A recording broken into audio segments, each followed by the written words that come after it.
I met our guest last fall on a very cold night in New York City, where I had to stand outside in a tuxedo for what was a good 25 minutes, but he was worth every second of it.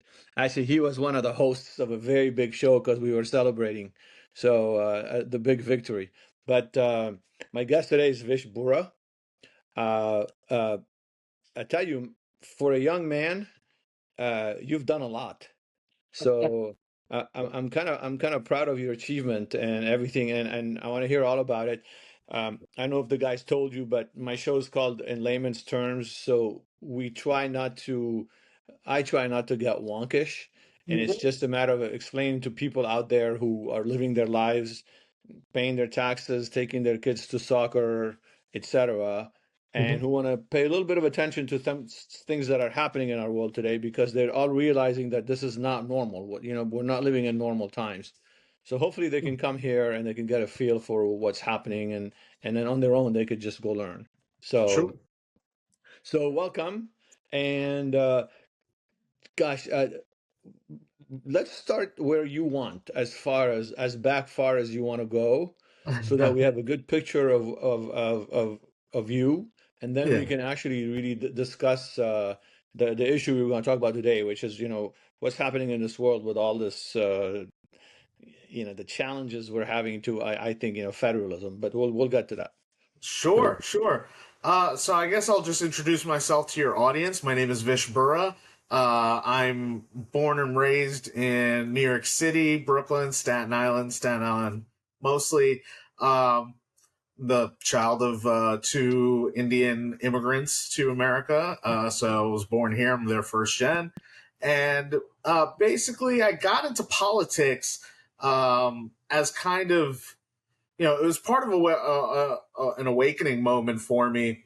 But I was a high school dropout, kind of got kicked out of my first college, but I got a associate's degree in liberal arts, which is kind of hilarious in the grand scheme of things. But when I started kind of working in IT and especially IT consulting and trying to get into the corporate world, as a young man trying to make it, and just kind of seeing how everything works. I had my own questions about, how have we structured this system and who are we incentivizing and for what reasons and how do we, how is it that this entire either American corporate structure or even societal structure is kind of stood up, asking my own questions about that as I'm learning IT systems analysis and stuff, and then, kind of applying it.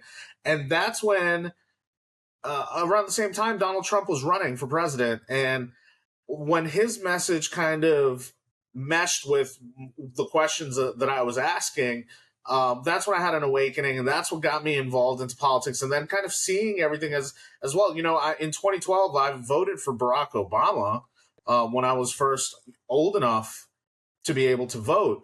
But that was because my understanding of politics was very limited back then. And, he was a black guy and I was a brown guy. And so that's kind of how I made that decision. But as I paid attention and learned more about the world, about life, I had my own questions. And when Donald Trump started speaking, it meshed. Then I saw the reaction to him and the kind of crazed lying by the media and everything and the censorship and all this stuff. And I kind of realized the First Amendment was under attack. That's how I got involved into politics. I started with the Staten Island Young Republicans volunteering. That's when I met the New York Young Republicans, just volunteering, knocking on doors, doing whatever I can, showing up.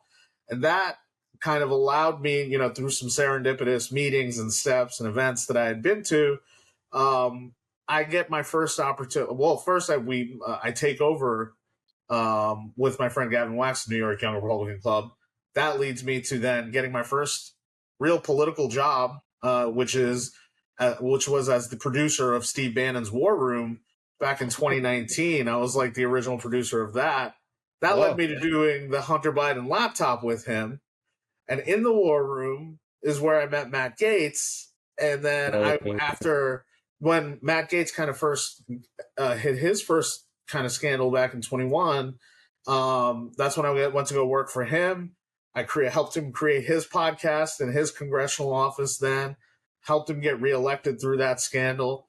And then once that scandal ended, I went to go work for George Santos, and that was, a brand new scandal that I tried to at least keep under control in some Yeah. sort of way. And I told him if I could keep him in office for about a year, I would consider that a win. We hit 11 months. I did my best, Okay. but that's just kind of how I got embroiled in it all as just an activist, an operator, and somebody who would eventually go into work in the Congress and working on campaigns and just be fully involved as a kind of operator, and specifically like of a new brand. There's always been Yeah. GOP operatives, but Sure. I'm kind of that for, let's say, the MAGA wing of the party, right? I come from Yeah. more of that base, so I'm like a true blue, homegrown MAGA political operative, and there's not too many of those even still to this day, because Yep. we're still growing as a movement and maturing and getting those skills. So that's how I come to you now. Now I produce the Matt Gates show on the One America News Network. Wow, what a journey! There's so much I want to ask you. So first of all, isn't that interesting how we first generation types? I'm one myself. I came here when I was 15, but still it was my parents who emigrated. Uh, how we get the idea of what this place is and how special it is, much more than actually a lot of natives. You want to say something about that? It's just I find that fascinating. Well, I think that the way that happens, in my opinion, because there's a way I came to my own opinions, and it was through really the experience of actually going back to India and seeing the place and living there for a couple months at a time, and seeing what life is like there every day. And then you get on the plane, you come back to America, and you turn on the faucet and hot water comes out and there's no issues. You're like, you know what? This place is pretty dope. America's pretty great. Like, we had to boil the water in pots back where I was staying, in Gutkis or in India, where Right. my family is. We had to boil our water.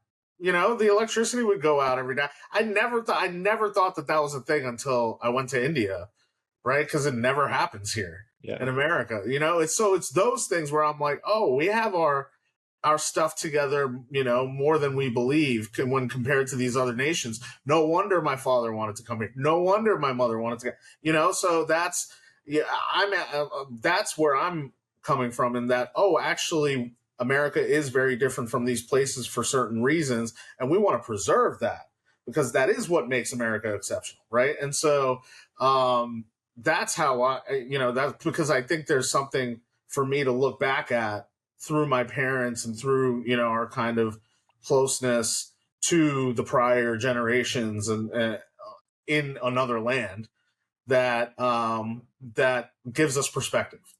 And so Yeah. that's how I think we a lot of first gens come to that It, conclusion. it it always makes me wonder if there shouldn't be a program for young liberals to go live, pick the place anywhere in the world that you want.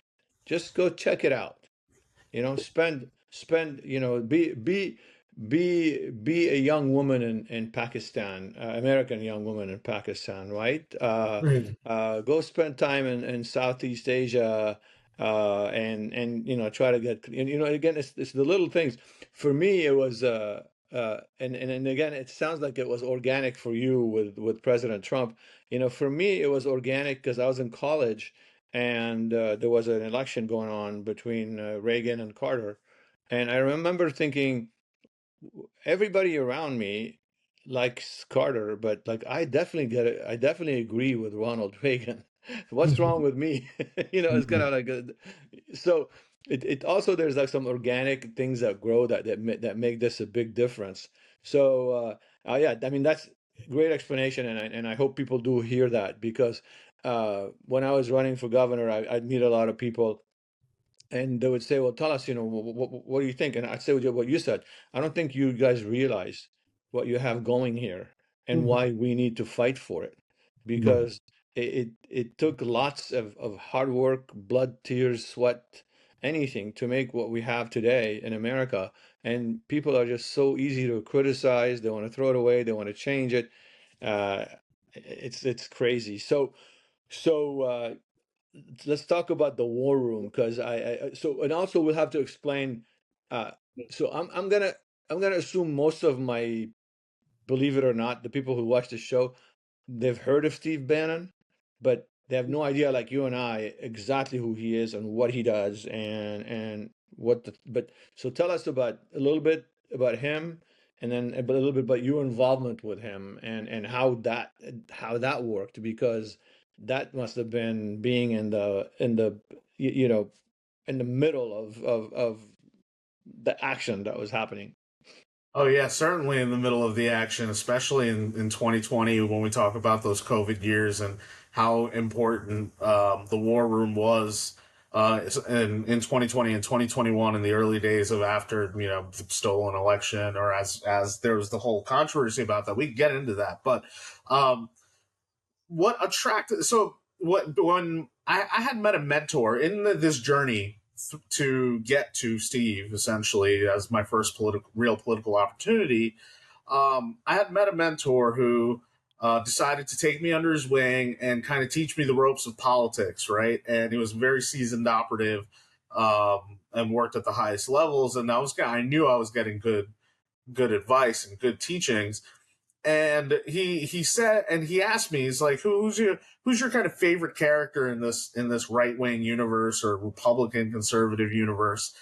And I said Steve Bannon, and he said why? And my explanation at that time, somebody who never met Steve or anything, just kind of watched him, read some of his stuff, is one, Steve had such an insightful um, understanding of certain issues and was really willing to ask the tough questions about certain issues. And the issue that caught my eye is, I think during 2016, he goes on, I forget, Fox or something, and he kind of asks the question, why is there such a heavy concentration of Asian CEOs or Asian born CEOs in Silicon Valley, right?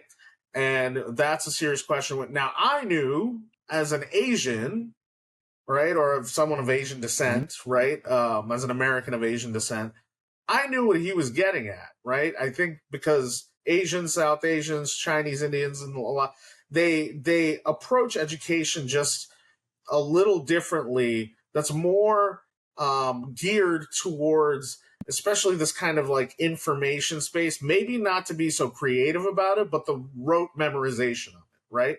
Yeah. And so I think he understood that, and he was asking that question, and he was trying to make a larger point to the way American education system and the job market and the labor market is all connected and integrated, and how they might not be working with each other, right? And so, but the reaction to that was that he was a racist, right? And that he was asking a racist question, and that's when I saw that dishonesty and that unwillingness to approach that question that Steve was presenting. I knew that there was an issue, and that is something that deserves a real answer. Especially in today's climate. So that's one thing. The other thing that attracted me to Steve is he wasn't like the other Republicans, right? He's very much a street fighter. He's very much raw and in your face and doesn't mince words when he doesn't need to. So he's very straight about it. As a New Yorker, I sympathize with that, right? Like I'm just straight to, I'll tell you how it is, right? And so I like that style. And so that's why he was my favorite. He was kind of, the street fighting, brainiac, right? And so I like that. I eventually get my mentor was actually one of his former business partners that I find out later, and he trains me to go work for Steve essentially. And then I go work for Steve, get that opportunity, and Steve is a machine, right? Like the guy doesn't sleep, he eats, sleeps, breathes the stuff. He's working, talking to people 24/7. He's always on the move. And then he also tries to be as generous with his time as possible. Like he goes and speaks to the small activists at their gatherings and their events and doesn't charge and things like that, right? And he tries to build the movement brick by brick over the air and through the ground. So what people should really look at Steve Bannon as is kind of MAGA's best or greatest community organizer. And he organizes this community mainly through the war room, right, which I helped him build, and I understood kind of what his strategy and tactics was to build that up to eventually become that. He does it through the air and then through his own presence on the ground, when he goes and speaks with these people, meets with these people. When when you advertise him as a guest at your small event, you might attract, double or triple the people than you usually expect, and now your organization has grown if you retain those people. That is a value that Steve comes and adds just by being there. And so that is kind of how he does it, through the air and the ground. And he's MAGA's greatest kind of, not only just community organizer who operationally makes it happen, but he's also the intellectual kind of vanguard or masthead of MAGA. And so that's what makes Steve special. Yeah, your last sentence, intellectual, I want to get back to that. So, everything you said, I 100% agree with. I'll tell you a little bit of some of my anecdotes.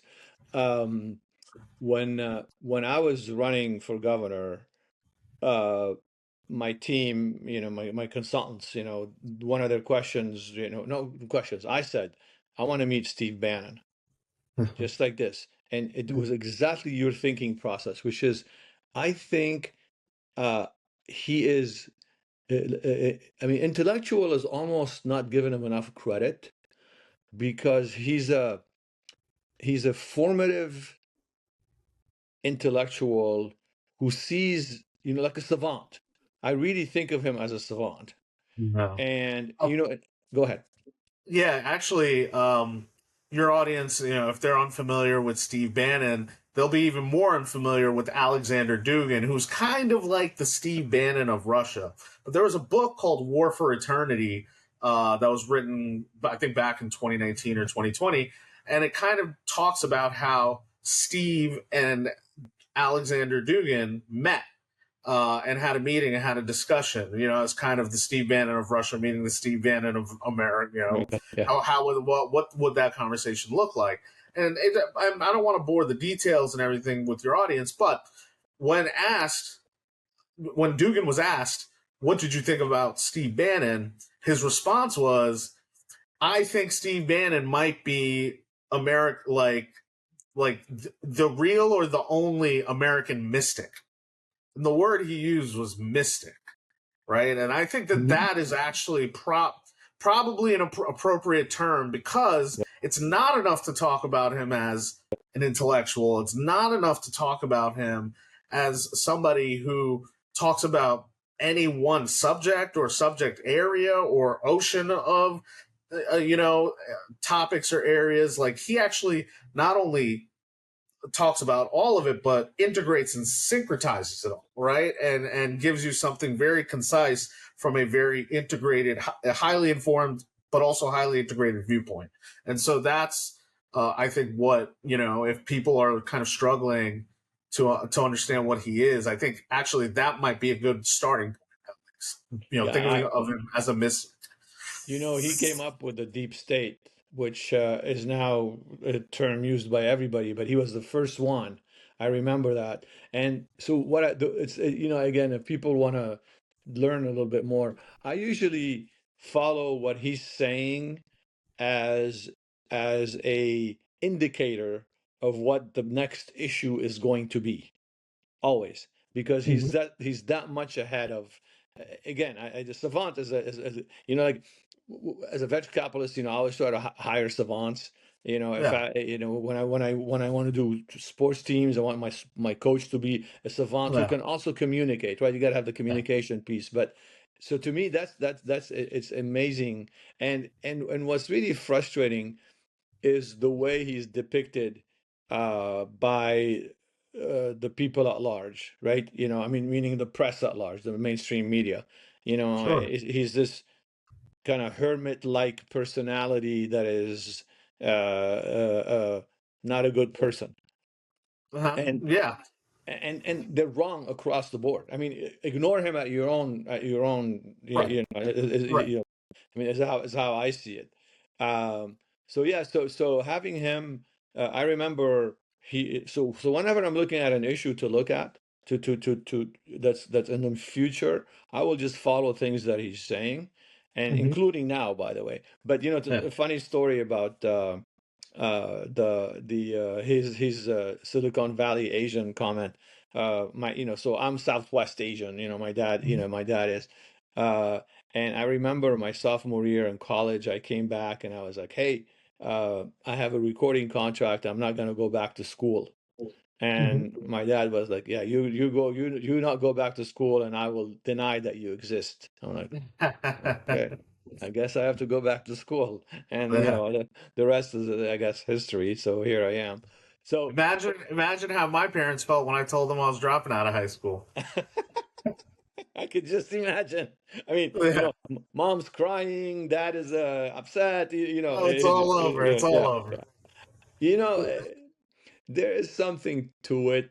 Um, you see, that's the other thing. People from outside the U.S., we realized that, I mean, up maybe till today, that education was the way to to to to grow from wherever you are to the next level, and that's Yeah. why education is always important for them. Yeah. um and it's paid off 99% of the time, right? It doesn't matter if you're Korean, or if you're Japanese, or you're Chinese, and so on and so forth, Indian. But even other places, even Latin America and so on. But anyway, so Well, so I think to that point, yes, education is so important, and these communities and different groups all across the world value it very much. But I think that because they're not their experience is informed by their experiences in not America, wherever it is, right? I think that they think that if this, my son uh, has one mess up or fails one time, that his whole life and future is over, right? And this is kind of true in other places in the world, you're right. but not in America, right? And Exactly.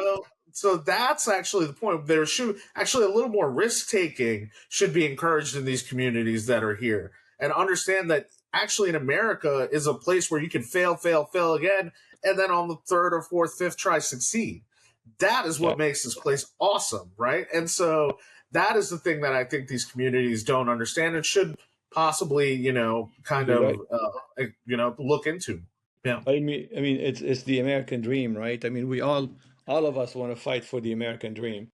Yeah. And I think you're right. These communities think you get one chance at the American dream, when in fact, uh, I mean, I can't tell you how many times you can have a chance at the American dream, and how many different ways you can have a chance at the American dream. Today, honestly, given what I've seen the last couple of years in the main, the big universities, I'm not sure I want to spend $80,000 for my kid to go to Columbia. So Yeah. they come out a Palestinian loving, America hating person. That's not why I'm spending $80,000 a year. Yeah. So meanwhile, you could do anything you want.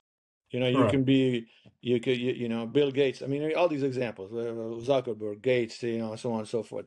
But Right. so anyway, so this was a great intro. One day I would love to meet Steve Bannon and actually be on his show with my story. But that it's been, uh, in fact, even at your show in New York, I remember when you had the gala. The dude has like seven big bodyguards that, like, I couldn't even, like, get close. So I decided not to, because I don't want to get my butt kicked. So, but I was like, sir, but it didn't work out anyway. So I'd love to meet him. That so today I think when I was talking to I mean, these guys are your buddies, by the way, Luke and Al and all these guys. We when we were talking about that. We wanted to get your opinion about what's happening in the country now. Okay. I think you are in the, murky, working where you are. You're in, really, like, in the belly of the beast, so to speak, and you're seeing it all. So what do you Yeah. tell? So my audience is going around saying something's up. I don't know what it is. They Mm-hmm. just shot this right-wing activist, which breaks my heart because Yeah. God knows Rest in peace, Charlie. it Yeah. was so much more than that. And I was lucky enough to speak at their events before President Trump in Vegas, so I got to meet them and spend time with them, and with Charlie, of course. Uh, and yeah, Portland, yeah, Chicago, yeah, immigration, yeah, but something's going on, and someone like you knows it, and everybody else is just they think something's going on, but football season's back, and the rankings in the football, Alabama's not what they used to be, and you know what I'm saying, and it's just like Yes. soccer season's back, and I gotta take the kids to soccer, so something is happening, and we need to hear from someone like you. Yeah, I think. Okay, so what I think your audience sees all this disparate action, taking place. There seems to be, Democrat cities that are in open rebellion against Trump, and they're saying it's about immigration.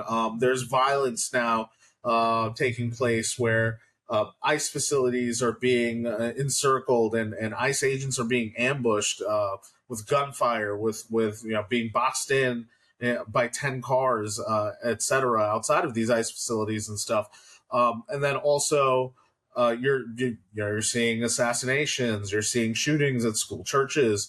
And then there's this that's sort of like this trans aspect to it too, and then you're seeing also uh, basically a lot of discontent among the government shut down right now as you speak. So the political class is also kind of digging their heels into a fight, and then also now there's obviously the whole Israel Gaza conflict and the Iran war, and that is also kind of creating its own buzz and stir. And that's also a front in all of this.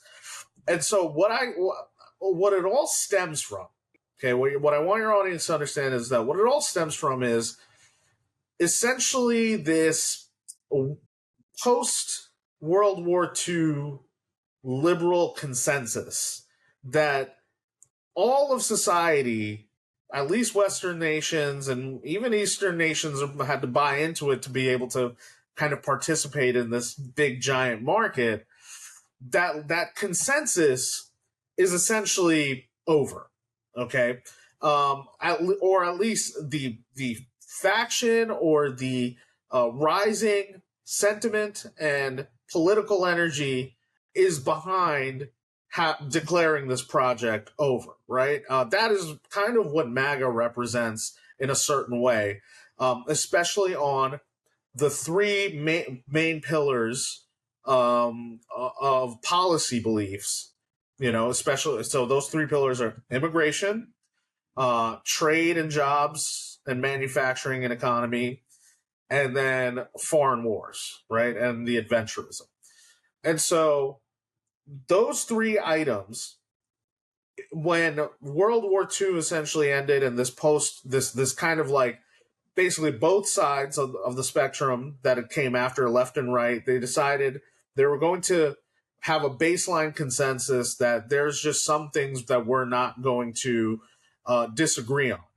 And one of those things was immigration, where they said basically everybody can go anywhere that they want, and they can be a citizen of any nation that they want, right? And as long as you have a piece of paper that says you're a citizen in this place, that's you have to respect it.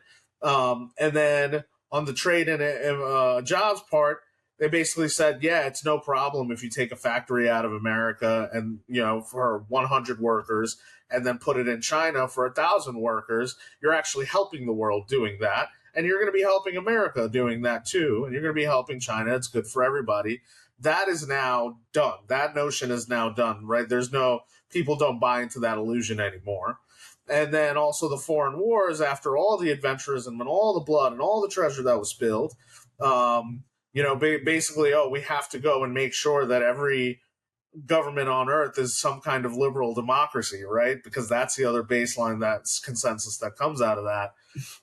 That is now, we're done with that notion too, right? We want no part of that, right? And so what you're seeing, all the violence and the discontent and everything is the backlash that you're seeing to this baseline being done with, right? Because if that's over, then a lot of these people who bought into that system, who bought into the beliefs of that system, who um, who essentially made their livings off of that system, right, and their entire existence and their justification for their existence on that system, they're the ones under threat if this project goes down, or if people actually believe that the project is over, right? And so this is now the fight to delay the end of it, right? To delay the declaration of the end and to delay the progress of moving towards something else, moving towards something new,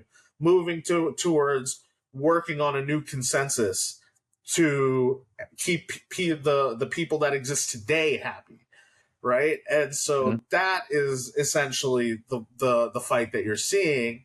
And it all kind of stems from this basic notion that the post-World War II liberal consensus is now over, the rising momentum and political energy is with something else, and people all over the world are basically desiring that. And then the fight back from those people who want to make sure that it's still alive and it's still a running project and the main project. So, I like this, and I want to dig a little deeper on it. So you let's say you're in the middle, and you're pretty apolitical, and the system is okay for you. Yeah, and the Biden years were the worst we've seen, and it doesn't matter who you are, you believe that unless you're the extreme left. Um, so what? How does a person like this understand the three basics that you mentioned? Because I think immigration was easy because the way they did immigration was insane. This kind of open border to anyone, anywhere, anytime was just so that the average person gets this.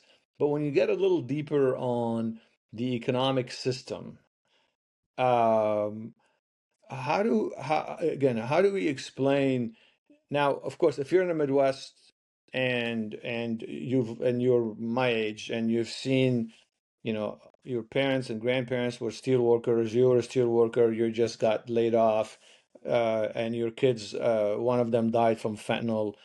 You get it if you're over there. But if you're one of the East Coast, the coasts, whether it's the West Coast or the East Coast, and you don't see that. How do we explain to them that this is something that is deeply flawed with regards to our nation if we care about each other?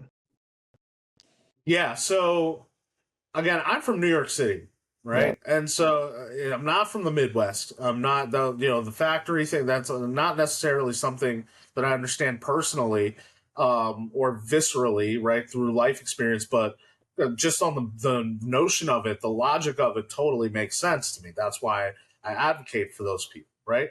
But my experience is the way for normal. The internet term is normie for what you're kind of describing for that Yeah. person. Um, a lot of these people, the way they are understanding it and seeing it now is through quality of life issues. Okay.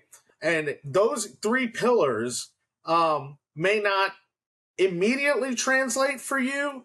Uh, at least directly from those people, like immigration, people coming in. How does that relate to me? And the manufacturing and all that, and the foreign wars. Everything's kind of fine. Well, think about it like this, right? Let's talk about just the quality of life of, first of all, housing is out of control. There seems to be building and development happening everywhere, but there's the price of the price of housing won't go down. Why is that? Right. Well, that's because we're taking in so many people every day from everywhere, and we allow that, illegals to rent and all that. We have 55 million people in America who are on visas, right? That's 55 million people. That's almost 1/5 or 1/6 of the nation. That's a lot of people, so that all of that translates to housing prices, to education availability, and healthcare services, and sewage services, right? Like every bit of your life is affected when you add more people, right? And for every person you add into the mix. So it's translating that way. And then it's little things too, right? When you pick up your phone and something doesn't work, on your app or whatever, something on your computer, and you call for customer support, and it's an Indian guy on the other side, and he can barely understand you can barely understand him, and it's a hassle to deal with. And so you don't like that. And you come, why can't I just speak to an American? Why can't I just speak to somebody who would understand me right away? And then you have to go down the rabbit hole of how that job ended up there in the first place, right? And so then another thing is, something like Uber Eats, which was supposed to make your life easier to get the food that you wanted, right, to your place, to directly to you, handed to you. If all of the drivers and delivery people don't speak English and can't read English and can't read specific instructions to get to the location or to get through the door or something, you've spent now more time getting the food than you have originally. And now you're thinking, well, why does my Uber Eats driver not speak English? Right? And then you have to go down the rabbit hole of that. And then it extends into a problem of actually, you now see a name and a face on that Uber Eats of who's going to be delivering. And then somebody else totally shows up. Right? And that guy doesn't speak English either. So now there's just people who are not being tracked coming to your home. Right? And then you talk about the crime. In these blue cities, the big issues are crime, housing prices, and education. A lot of that can be stemmed from just the influx of people, right? And so that is an influx of people from other nations who are not assimilating. We don't demand for them to be assimilated. So that's the immigration part, but even that trade and economy part is integrated into that. And then the foreign wars part is really, nobody likes war. It's just what it is, right? But now it's insult to injury when you see so much money being spent overseas, but your services right at home are degrading. Your public services at home are degrading, right? And even your education, or there's not enough seats in the classroom to put all these people for a teacher to teach. Classroom sizes are crazy these days. Not only that, they might not even be learning anything, right? And then when these people go into the real world, the quality of everything has kind of degraded, right? Just your services, even your airline services, right? Like the coordination, just the logistics management. I've never seen it so bad, right? And then they tell you that it's a shortage of people. So that means they don't have enough people who are smart enough to do the job, right? But then they're bringing in more people and they can't do the job either. So what is good, right? And so this is where people see it, it's little things that are layering up every day in their experience. If they look at their quality of life, that a lot of these people are seeing it now with their public services, and even in the private, just your coffee shop service and your restaurant service is even everything is degrading, and people feel that every day, and it builds up. So there's so much to unwrap here because, the to me it's just the resource. We don't have enough resources to allocate to adding 10 million people over 4 years, as you were saying. We just don't. We can't. The infrastructure doesn't exist to cover that. And you're right. I've never seen it this way, but all of the service starts going down because of that, because the resources are strained, hospitals are strained, um, schools are strained, you name it. Anything that's common is strained, and that's how the average person, the normie, yeah, begins to feel it, especially in the big cities. Although the Biden administration tries to spread the wealth, they were putting them in little towns in Ohio and so on and so forth. So Well, that's a little more sinister too. That's straight up yeah, demographic change. If it wasn't already resource yeah, changes too, right? You just dumping. It's a mass issue, right? When you're mass yeah, dumping people of a totally different culture into one place that's completely foreign. How do you think that's going to play out? It's not good, and it's totally yeah. inconsiderate to the people who are actually there. Yeah, and what I find fascinating about this, and I obviously I really respect you and people like us. I realize that we are the first line of defense, because it's a lot harder for someone to call you xenophobic, right? Than it is Yeah, to call the white guy next door who's making the same comment, because then he's a racist. But when right. you're making it because you're an American and you care about this country, when I'm making it, I still have an accent. It's a lot harder to push at us, and I think Well, it's a responsibility that we need to take on, and it's not easy because they paint us in the same way they paint everybody else. So thank you for that, and really appreciate it, because things you were saying, if you're a white guy, I'd be like freaking out. I'm like, who's gonna watch my show? yeah. Well, look, my whole thing is I want to tell the truth. I Yeah, never want I do not want to go on the ground without that satisfaction in my heart, right? I don't care if it's the truth is good for me or not. You know what I mean? That's the bio. The truth is the truth, and I want to be known for telling the truth, even if it was inconvenient for me and my identity and what and who I am or who I think I am. And it's like, no, that's not out of that context. The truth is the truth, right? And so I want to tell the truth, and I want to, and even when it's the toughest, that's the most important time to tell the truth. And so yeah. I felt that calling, and that's why I spoke up, and I'm glad guys like you are also speaking up. Well, again, I thank you, because I do think we're the last line of defense. Let's so to your point about the system, and it serves certain people. So in my mind, the system has served financiers a lot, Mhm. probably some large manufacturers that hire people illegally and pay them under the table, which, by the way, kills our own middle and lower class, which I think is is horrible. But and I will Mhm. fight. So it's not, nobody's out of away can get away from this.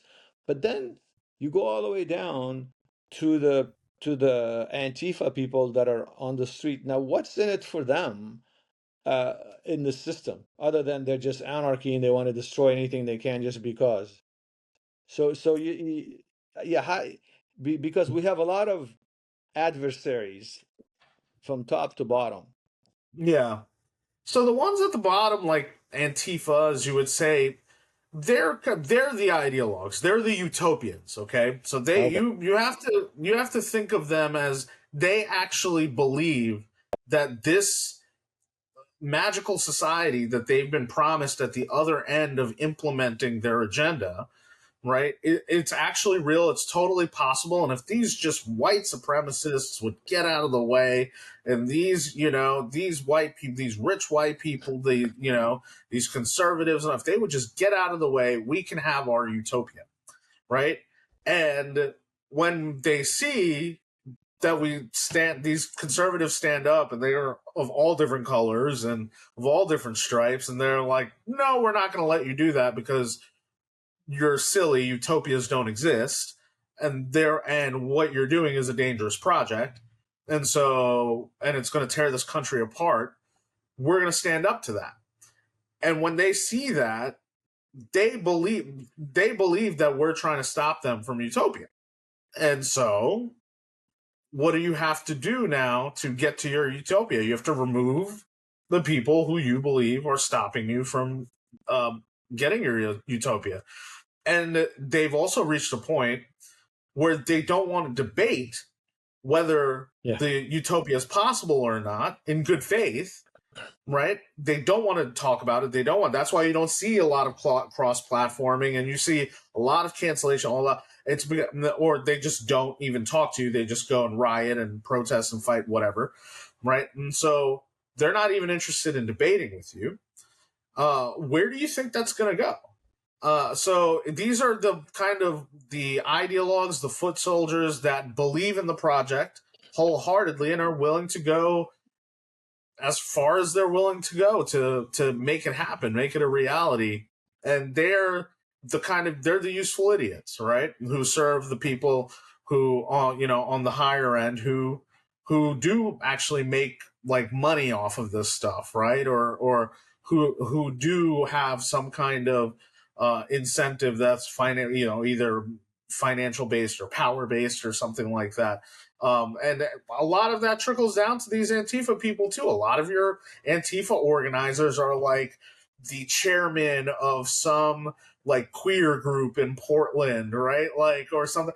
That's that's a lot of that money either comes from donors or public grants and all this other stuff that then funds their lifestyle. So if you kind of kill this idea that this is something that needs public funding, right? Which is a lot of what the conservative project is Yeah. that actually none of this stuff is necessary. You're now going directly after their livelihood, even if it is a $80,000 a year job there, right? Or $100,000, but it's actually like generally a lot more. But you get the idea that it's the sinecure system that stems from all of this, and the patronage system that also stems from not just these beliefs existing, but getting the public to believe that these beliefs are worth the government's time, effort, and treasure, which is really your time, effort, and treasure, right? Yeah, And so, exactly. It's us. right. So we hit the bottom of the who's aligned against us. I've kind of hit a little bit on the top, which is the globalist businesses. So now let's talk a little bit about the politicians. Mm-hmm. Why why why are the Democrats today not agreeing on a budget because they want illegals to have um, healthcare? And by the way, I'm not stupid, so it's not like I just take the lines that they give me. It's actually true. They Right. changed the Medicaid rules, they changed the COVID rules, they changed millions of rules during probably the most destructive administration I can think about, including going back to the Great Deal. It was the Mm-hmm. Biden administration.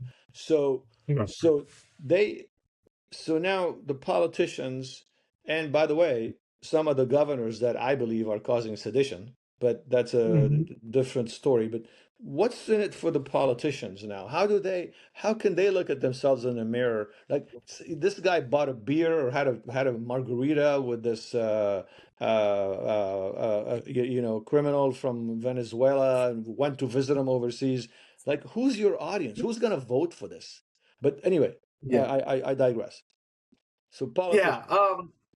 Yeah. So the politicians, and we can actually use this shutdown as a good example of the game you're watching is not the game that's actually being played, right? And so what the fight is right now in the Senate, and the Senate minority leader is Chuck Schumer of New York, Democrat, right? Your guy. Your guy. And well, we my apologies on behalf of other New Yorkers. So what now? There's a couple of problems kind of colliding in order to get what you're seeing happening now. Well, the first problem is that the base of the left, the Democratic Party, your foot soldiers, right, your most energetic, are really dissatisfied with their leadership in Washington right now. And that leadership would be Chuck Schumer and Hakeem Jeffries, namely, and then some prominent congressmen, prominent senators, etc. They don't see them fighting in any way that's worth a crap. They literally see Trump as just rolling through the streets of Chicago and New York and DC with tanks, with a fascist takeover, unopposed, right? And a guy like me, I actually wish he was doing that, right? But he's not. So, but they actually believe that he's doing that. And so, where is the opposition? Where is the fight? And so now Hakeem is feeling the heat on that. Schumer is feeling the heat on that. But then it translates to a more base need. One is the perception that you're weak, right? Which is now driving. It's like, oh, I need an opportunity to look strong now and look like I'm fighting and I'm not giving up. You need that. And then also, but on a more base level. And the thing that I want your audience to understand about all your politicians, or at least 95% of them, left or right, doesn't matter, is that they are really, really, really worried about keeping their job. That's it. Okay. It is what we call an occupational class, right? They do whatever they need to do in order to keep the job for another 2 years or for another 6 years. That is the only thing that they're interested in doing. They're not there to serve you. They're not there to serve any high-minded interests or high ideological or utopian interests. They are there to do whatever they need to do in order to make sure they get to keep their seat. That's it, right? And so Schumer, now, on a more base level, is feeling a ton of heat from AOC, possibly primarying him in the Senate run. And if he caves on the government shutdown or just gives Trump the budget that he wants to do his fascist takeover, right? Then she is going to run and say, Chuck Schumer enabled Donald Trump's agenda. Chuck Schumer gave Donald Trump the budget he needed for this fascist takeover, right? And in the Senate primary, that's going to whoop. In New York, she'll win. She'll scrub Schumer if she runs against him, right? Especially with this line. So So he it goes needs to back. have a line So to this is going say, back to the no, I stood utopians. up. Yes, the This is utopians. that. That's So the utopians are going to be the ones that topple a Schumer yes. to And kind of Schumer, right. make the circle. Schumer's the ossified, elite at the top Yeah. establishment, right? And Okay. so he Okay. needs to go down, right? Okay. And Okay. so AOC will do that, and she's primed to do that. Is she going to do it? We'll see. But the threat of it is enough for Schumer to make sure that he removes this quiver from the possible fight that may come up. You Okay. get what I'm saying? Yeah. Yeah. That Yeah. over his job. And now Kaiose from New York City, a city councilman, Democrat, is now talking about primarying Hakeem. And if he did that, he'd probably win because the base is crazy, right? And they want their crazies, and Kaiose is a crazy. So, Okay. if So that's how this will go. so now, how does that translate to a Pritzker and whoever the governor of Oregon is? I don't care and I don't know, but how does it Yeah. translate to them? Well, Where they're literally going against the federal government. they are auditioning for a new job, which is president of the United States, Okay. right? Okay. That's what Okay. it is. Everyone is showing that they're the big guy who could fight Trump, right? That's all this is. It's a performance, right? And so, but they can use the state to do it. They could use your lives to do it. They could use your treasure to put on their performance for their new job or the job that they're trying to keep, right? That is the difference between Hollywood and DC. So, so, so let's say someone is listening to the show and they, by the way, my people are very smart. They just don't have time. So they're listening to the show and they're like, does Pritzker really think that by protecting illegal immigrants in the city of Chicago, he's going to get elected in the United States of America? Because we know that only 20% of the people believe that. And like, so Well, how does he justify he that? Who are his consultants? no. He knows that position, just holding that position, will probably get him the nomination. Oh, because of the It's base. exactly, it's one war at a time, one battle at a time. Yeah. He is positioning himself for the primary. Yeah, So makes he sense. can say, I protected illegals. How many people on this stage can say that? Right? I And mean, so that's does the it point of sound it. as does it sound as ridiculous to you as it does to me? I protected Well, no, it illegals. doesn't sound ridiculous to me because I'm a cold-hearted political operative, and I would, if I was his consultant, I would tell him the same thing, Okay, right? If that was my end, okay, right? that's Because helpful. that's the base of, yeah, Yeah, that's the base. That's what the base is demanding, right? And if you're yeah. if that's it, if if you're just making political calculations, that's the move. Okay, If so you're trying to run for president, yeah. okay, so let's go back to your Bannon training, and let's take the worst case scenario. So Okay. what's the worst case that can happen given all everything we just discussed? And that's kind of, we can conclude with that because I see nothing good coming out of this. My background is I was in Lebanon. We did have a civil war.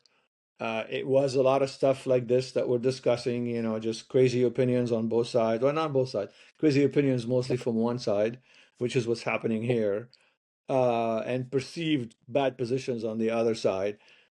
Uh, where does this go? How does this play out here? It's a look, man. It's a war. It has been for a long time. We're on a we the MAGA after 7 8 years, almost 10 years now, really, um, is now in good position and has a new position. Have carved out kind of a new position too, where we're now allowed to explore things that haven't really been explored before. And so that's good, right? Like, and at least from either me, my people, whatever you want to say, my faction, right? Um, so we've carved. So we now kind of have the high ground per se, but the left, our enemy in this sense, they haven't given up. They haven't really surrendered. They're down. They're hurting, but they haven't surrendered, and they have not offered terms for peace, right? They haven't put like, hey, if you guys do these things, we'll kind of cut out the nonsense, right? Like, that hasn't appeared either, right? So there's no point in there's no vehicle to make peace with, right? Um, Being offered from their side, and on our side, we're like, no, we want elections. We won the election, right? We won in a sweep. We should be able to exert our agenda, right? And they're saying, no, we're going to defy this even if it's democratically elected, right? That's what they're saying. So now we have no choice but to exert, right? And like as strongly as possible whatever we said we were going to do. And these people are going to possibly, probably, even violently resist, right? So the worst thing that can happen right now is if they get power back anytime soon while they're still bloody angry over this new situation, right? With no peace terms, right? And so if they take back the midterms, if they take back the White House in 2028, right? They're not just coming for revenge, they're coming for blood. They just are. Yeah, Um yeah, because everything is set on everything in politics is set on precedent, of right? course. And True. so if you've already tried to jail your opponent, right? You've already kind of, I mean, Donald Trump took a shot too in 2024, Yeah, right? And so somebody tried to kill him, right? Like, whether that's the left or not, like somebody did, right? And so, um, if it's come to that, right, and that's the precedent, is somebody already took the shot at that guy, Yeah. right? And so from there, and then now we have Charlie. So now it's, by the way, that's trickling down now too, right? It's like smaller and smaller people in this chain are now going to be gone after too, right? And so, if they actually had the power of the state behind them as they're pursuing these while they're so bloody angry about us, it's going to be really bad, and they're going to use the power of the state to go after their enemies, like little petty enemies too. You know what I mean? And Yeah. that's going to be bad. Well, I mean, that's what's a really concern of mine because um, I'm writing a book about how to avoid an upcoming civil war. But the point you made is one of the points I'm always focusing on, which is the ante keeps getting increased, right? It starts by debate, Escalation. then it's shouting, then it's dehumanizing, then it's assassinations, and then it's killing each other. And it seems to me, like you said, that you said it, it's going to be up, not down when they come in. They're Right. going to turn up the volume, not down the volume. And at some point, that doesn't end well. So Right. very sobering, and but also great words of for us to push our advantage right now, and hopefully you know make that risk go away in any way possible because it's Yeah. real, it's here, it's now.